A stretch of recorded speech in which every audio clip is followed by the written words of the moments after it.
Hi, welcome to the Free Culture Sports Show. We are getting a late start here today because we were supposed to have on a guest, and I don't know what's going on. So maybe he'll get on in the middle of the show.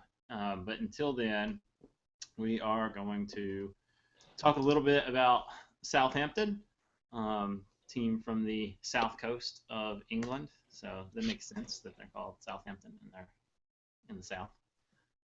So North Yeah, Carolina, which is in the South as well.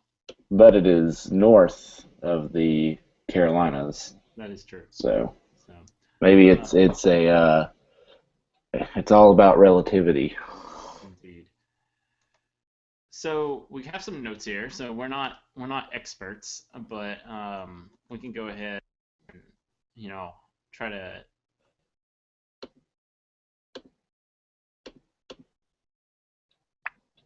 the upcoming. You're I'm having trouble hearing you, Doug. Oh, that's because when I sat down. Well, I think that's because when I sat down, I changed the mic. So um, Coming in clear right now.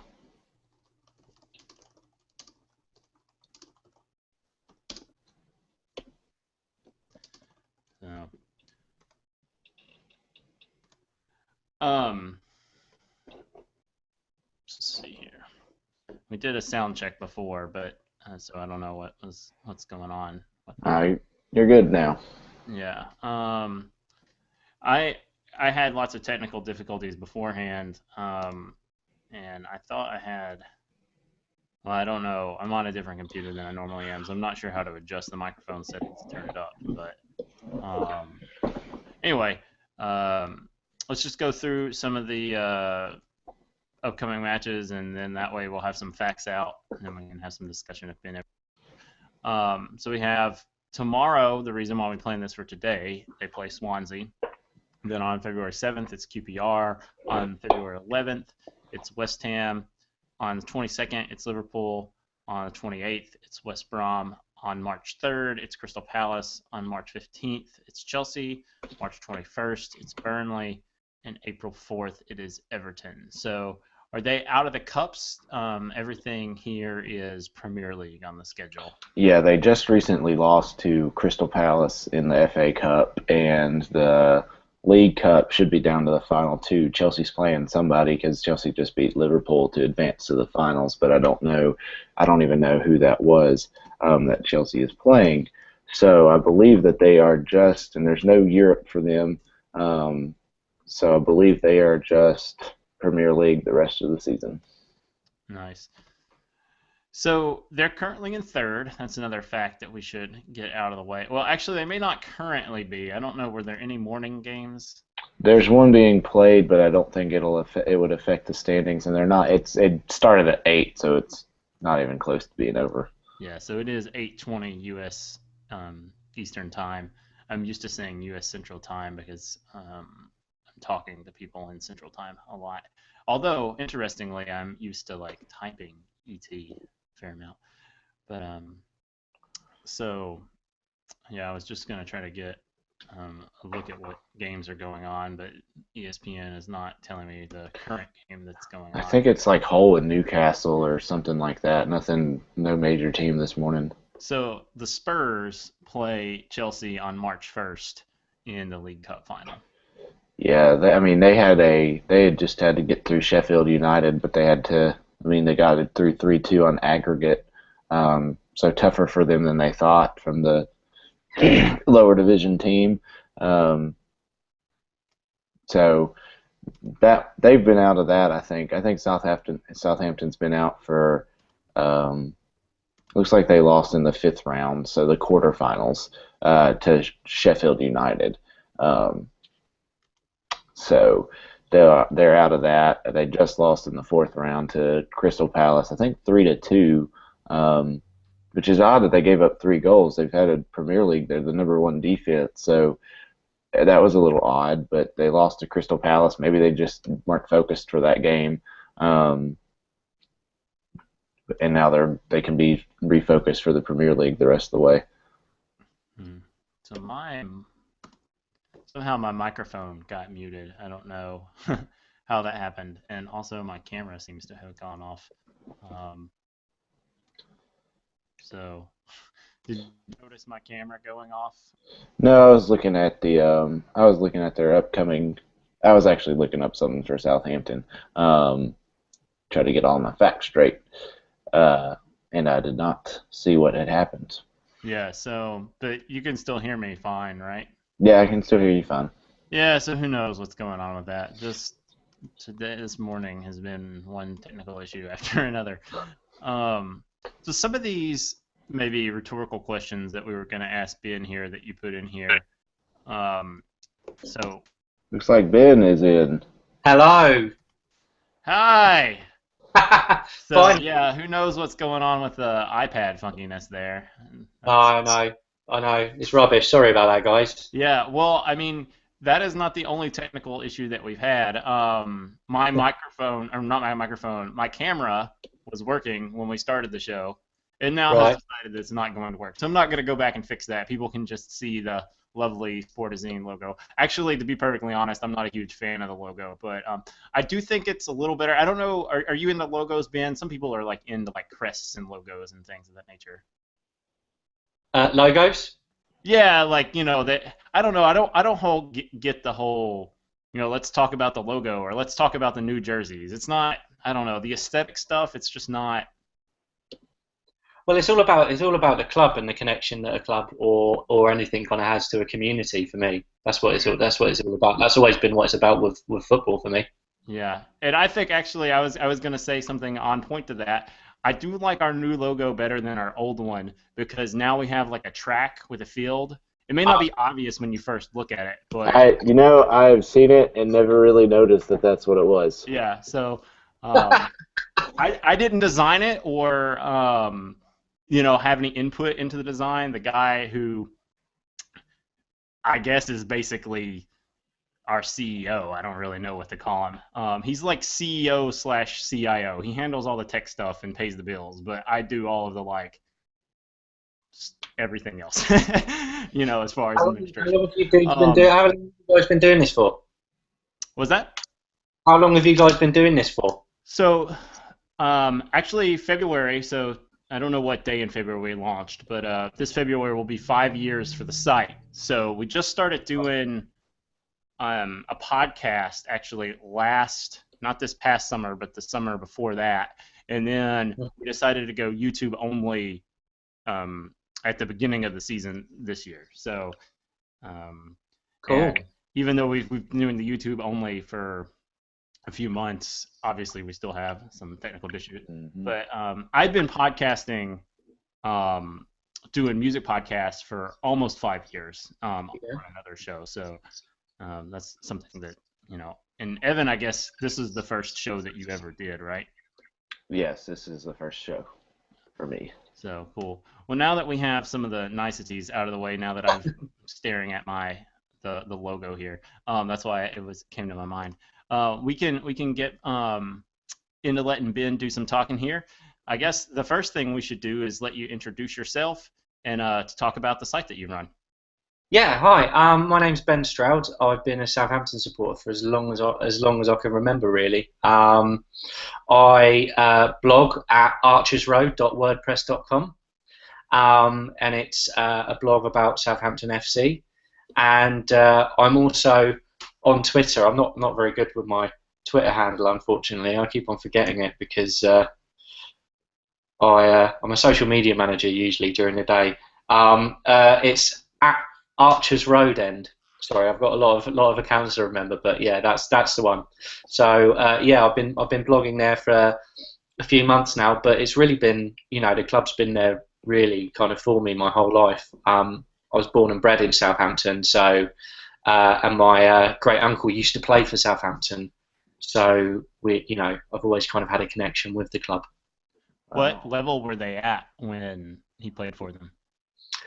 Southern League, which is kind of which is kind of quite different. That was kind of a kind of semi-professional league. When you go down to a certain level in English football, certainly back in the time when he played, which was in the 30s and the 1930s and the 1940s, the third division was kind of split into northern and southern leagues because the clubs didn't always kind of have the means to kind of travel long distances. Well, long distances in English, in an English sense. So yeah, it was quite, not kind of a high level, but then his career kind of got curtailed somewhat when the Second World War broke out.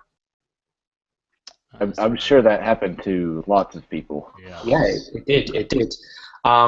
He still made about 149 wartime appearances for the club, but they don't count as official professional games because of obviously the amount of players who were kind of away, and really kind of professional football was suspended between 1939 and 1945. So I'm sort of curious, would you say that that is pretty similar to what would be the fifth tier now conference, or? Yeah, I mean, I think that it would probably be about conference level. Yeah, I think that's fair to say. Cool. So Evan, you had a series of questions here, so I will just let you ask them as you wish. Okay. Well, first thing I noticed when I really looked at the team is that they've currently the best defensive team in the Premier League, which is a little bit I don't want to say shocking, but I just hadn't really been following that. And they're fourth in goals scored, so they're number one defense, fourth in offense. What's the cause of their strong defense this year as opposed to last year? Well, that's a really interesting question because I think when it comes down to it, I think we had a very difficult summer, and we lost a lot of players, kind of for various reasons. We lost a manager as well, and I think that there's two main reasons why we're performing so well defensively this season. Firstly, our team captain Jose Font has been absolutely exceptional. And he's really been ever present for us, and he's been at the club for about 5 years now, since we were in League One, and he's really grown with the club, and he understands the way a lot of the other players play. But I think that Ronald Koeman has kind of come in over the summer, and he's made some very good signings. We've got Toby Alderweireld on loan from Atletico Madrid, who's exceptional. He's so composed on the ball, and he's got a toughness which you need in the Premier League.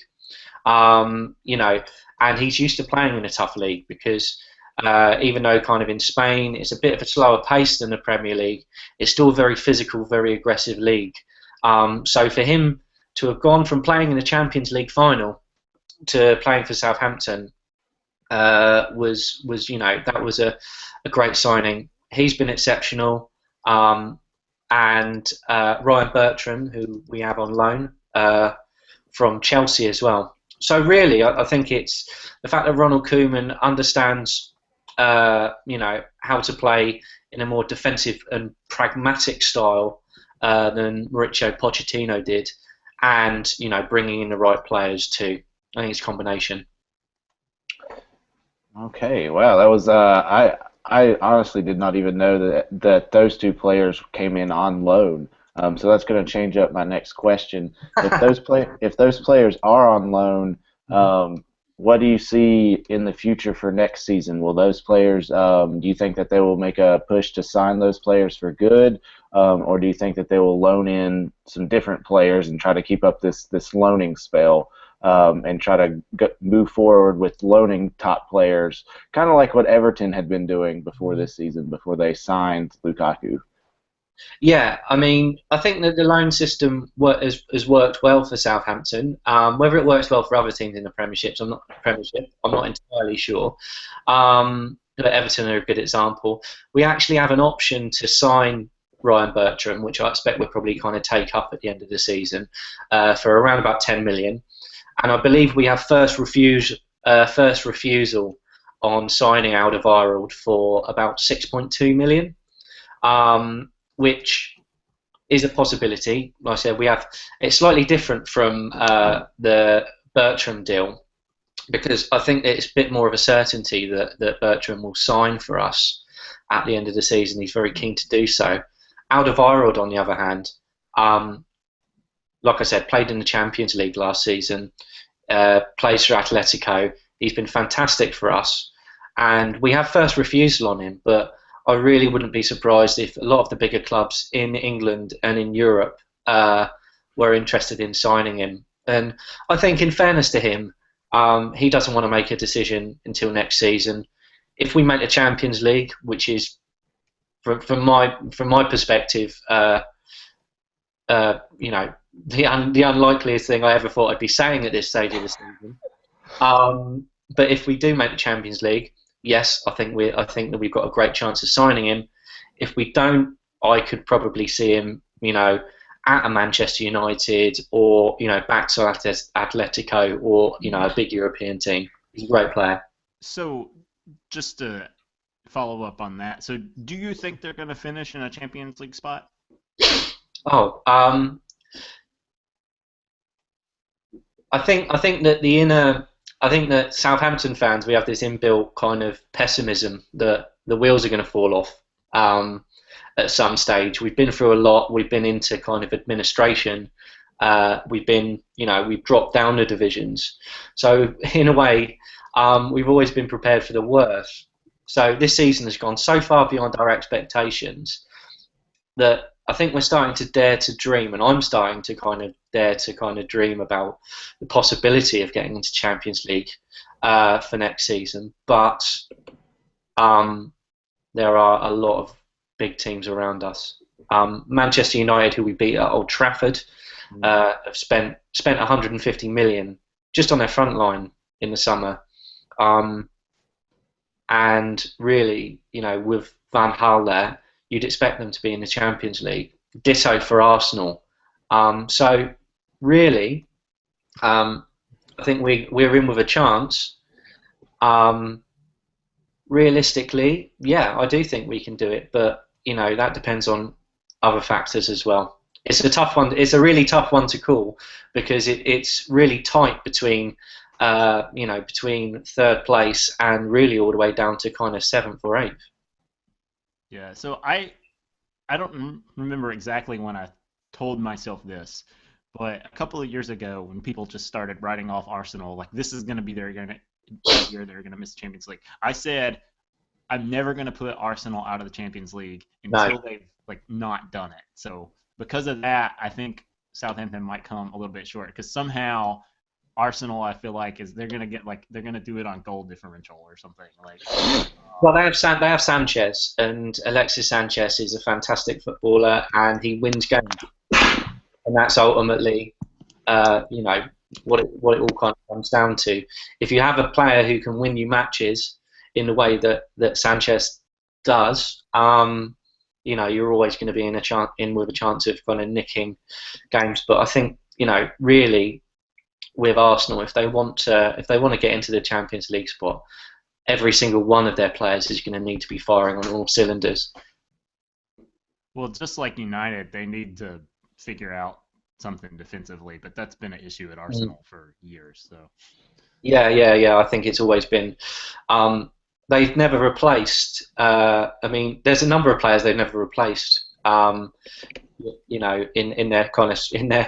In their back line, you could argue, they've never really replaced Sol Campbell, never replaced Patrick Vieira, and Thierry Henry up front.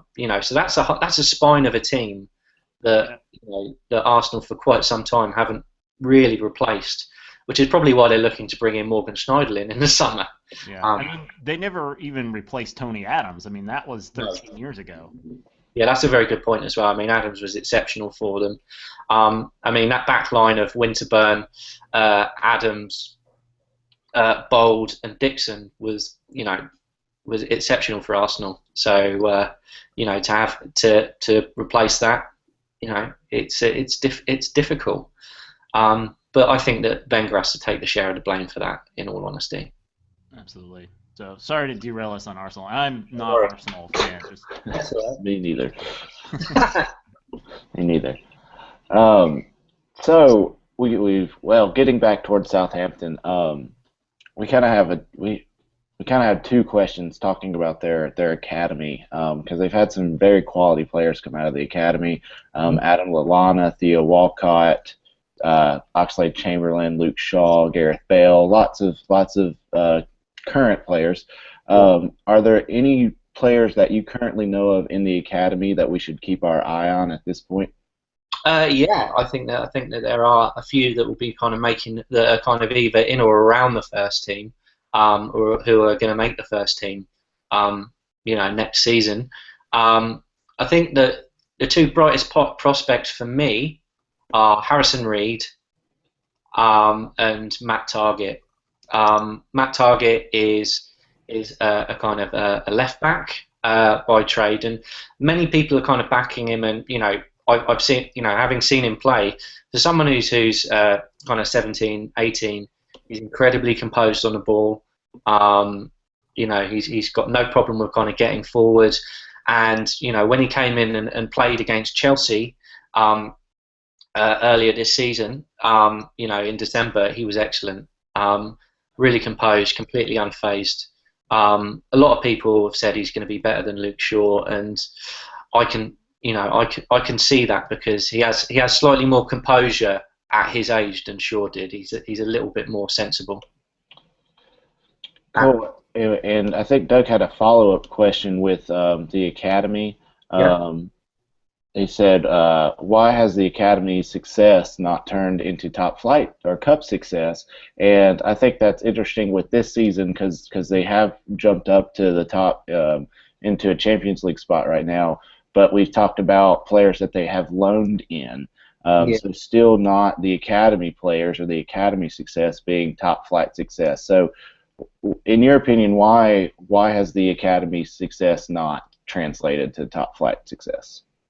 Well, that's a very good question, and I think it comes down to the way that the Premier League and the way that kind of English football in general works. You have a system. I mean, when over where you guys are, there's a system of kind of trades and drafts and stuff like that. Whereas in kind of English football and European football, the major thing really is money and salaries. The biggest problem for us, you listed off all of the players there that we've developed, is that timing. When we had Gareth Bale and Theo Walcott, those two in particular, we were in the Championship, just below the Premier League, and in addition to that, we were also heading towards administration.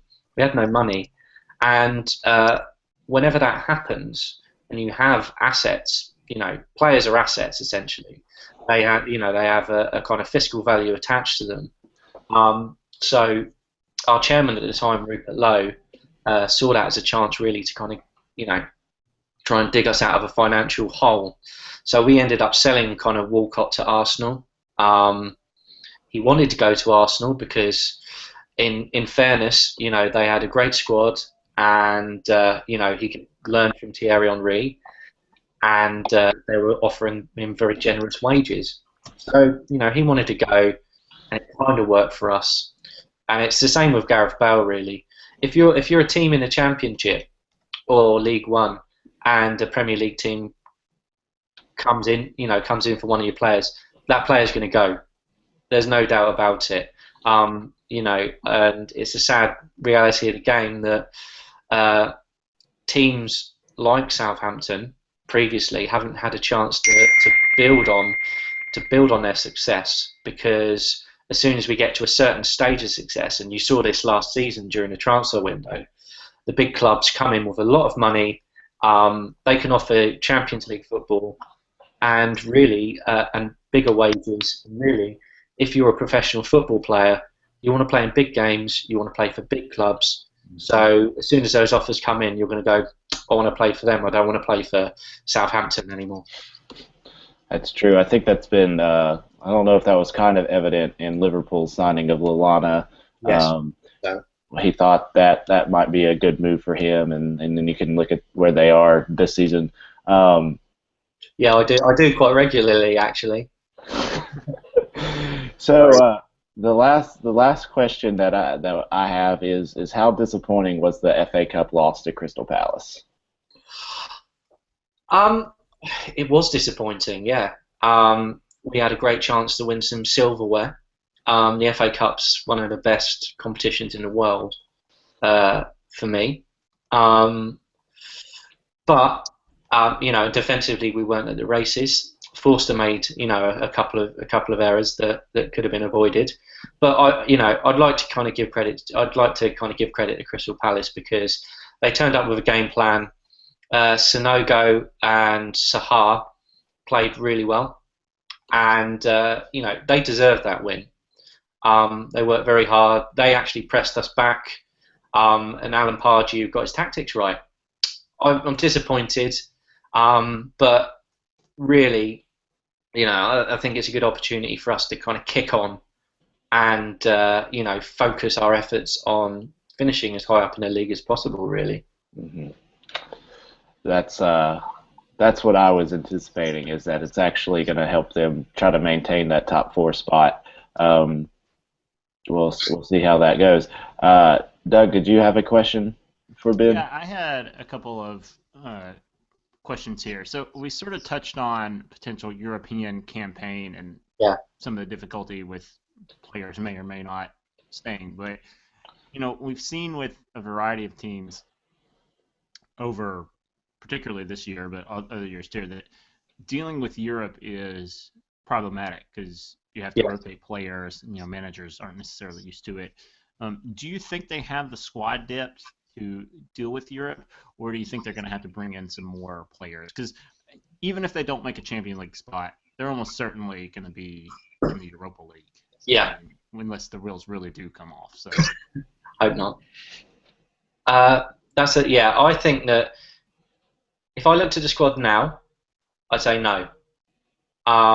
We don't have enough depth for Europe. Um, I think in some, I think that it's a two. The answer, there are two parts to this answer. We have enough players to be able to field it, but we don't have the quality to be able to really kind of fight a European campaign. But I think a lot of that is. I think that the interesting thing about that is who we're bringing in the next couple of days. We're going to be making a couple of signings, I think, and who we bring in the summer if we manage to get kind of European Europa League football. I think that the club is in a position where we can invest in players in the summer, and if we have European football, some kind of higher profile players will want to come to us. So we'll be able to build in terms of depth and in terms of quality, but it's all really dependent on getting those European spots. In a way, obviously I'd be overjoyed if we got into the Europa League, and it would be on cloud nine if we got into the Champions League. But with the Europa League, I'm always a little bit wary about it because we've seen clubs in the Premier League before go into the Europa League and really struggle, and with regards to their league position, because a lot of the games are there are a lot of extra games in midweek. Teams who kind of tend to get into the Europa League spots don't have the kind of financial clout of some and the squad depth for some of the larger teams. So you get more kind of players tired, more players injured. At this moment in time, I don't think we're ready for it, but I think that if we do qualify, we will get into a position where we're ready for it. And my last question is, we talked a little bit about what's more or less current academy success, but how far back into the history of Southampton has the academy been an important part of their, success, I guess? Yeah, I mean it's intrinsic really to the fabric of the club. We've always produced players of a high quality, at the club. And I think that, really one of our greatest players of all time, Matthew Letizia, who, I'm sure everybody knows about, but I would recommend anyone YouTubing his top 10 goals, because the guy was really kind of the footballing equivalent of Merlin. He's pretty fantastic. He came through the academy, and Alan Shearer came through the academy. We've had some players in the 80s. We had three brothers, Roy, Ray, and Rod Wallace. So we've always produced players of a high quality, and we've always kind of placed great importance on bringing through youth players. I think it's really important for a club of our size, because we realise the financial value of those players eventually. Because we haven't been able to compete before, these players, they come through and they're an asset to us. They enable us to invest. We sell these players who essentially we've got for nothing, for money that we can then kind of reinvest into the squad and then back into the academy. But I think we've kicked it up a notch now, and I think that with the investment that we've put into the academy over the past year or so, I really think that we're in a position now where we've gone from having one of the best academies in England to, I think we've got one of the kind of top 5 academies in Europe, if not the world. Wow, fantastic. So I meant to say this at the beginning, but with all the technical difficulties, I ended up not saying it. But just so people know, we are planning to take off February, at least at the moment. We might have an interview scheduled with a local to me sports executive, but I'm not going to say anything more about that until we lock down a spot. But so with that bit of logistical stuff out of the way, was there anything else that you wanted to say, Ben? Well, I'd like to say, thanks to you guys for having me on. Very much appreciated. And I think that if I could kind of say one thing, if anyone kind of out there has ever got the chance to watch a Southampton game, definitely watch it, because we might not be the biggest team or the most the most kind of fashionable team. But I think at this moment in time, we're playing football in the right way, and I think that you'll enjoy it. And join the Saints FC hashtag on Twitter. Follow kind of Archers Road End on Twitter, and archersroad.wordpress.com, and get involved with the club. Because we're always happy to see people and kind of chat to people from all different all over the world, really. So yeah, but above all, thanks for having me on. You're very welcome. Dealing with all the technical difficulties and fighting through. No, it was great. And it's great to see football kind of taking off in the States as well. If you guys can check out one player, check out Guli Duprado, who plays for Chicago Fire. He played for us up until last season. He's got the nickname Maverick Samba Assassin. He's crazy. He's probably one of the most inconsistent players I've ever seen in my whole life, but I kind of back him to do good things in MLS. Fantastic. Yeah, I'll have to keep an eye out for him. I don't know when Chicago comes to town, but I'll have to check that out. So, Evan, do you have anything else before we sign off? No, I think it's been a pleasure having you on, Ben. Thank you very much. No, thank you, Evan. Thank you, Doug. It's been an absolute pleasure. All right, and that is it for the Free Culture Sports Show. Thanks for watching.